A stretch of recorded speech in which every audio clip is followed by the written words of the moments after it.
pre-assembly section, when it was time for the valve lash adjustment, we tightened the valve train to the point of zero lash and then made the necessary inspections. For the final assembly of engines with hydraulic lifters, we need to adjust to zero lash so that all the slack is taken out, and then we'll tighten the nuts down another half turn. Once the lifters are installed, every time you rotate the engine, you're slowly wiping off the protective lubricant that you put on the cam lobes earlier.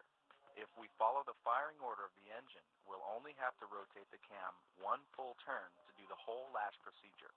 Here's how you set the starting point. As you rotate, look at the intake lifter or push rod of the number 1 cylinder. The exhaust will open first and then the intake. As soon as the intake returns to its lowered position, stop rotating. This will mean the cylinder is on its compression stroke and both lifters will be in their lowered positions. If you have non-adjustable rockers, you can install both rocker nuts and tighten and torque them for the number 1 cylinder. For adjustable type rockers, just like in the pre-assembly, spin the push rod as you tighten the rocker nut. It's kind of hard to tell the exact point where all the slack is gone and the push rod becomes just a little bit harder to spin.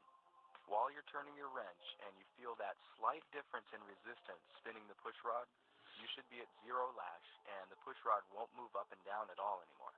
When you get close to zero lash, it helps to hold your wrench up a little bit so that the socket is not sitting right on top of the pivot of the rocker arm. When you're absolutely sure that you're at zero lash, set your wrench in a straight up and down orientation and then give the nut another half turn. What this does is pinch the plunger down inside the hydraulic lifter to set the preload. But when the engine is running and oil fills up inside the lifters, that preload on the lifter is going to be what keeps the valve train from making chattering noises. If you're using hydraulic lifters that were run in an engine previously and have oil in them, you might notice that when you add the extra half turn, the valve might actually open a little bit. This is normal, and after a minute or two, if you had a gauge installed, you'd notice that the pressure that's built up inside the lifter will bleed off, and the valve will return to its closed position where it should be. Your firing order will tell you which rocker to adjust next. On a V8 engine, whichever cylinder is next after the number 1 will already have the intake lifter in the up position.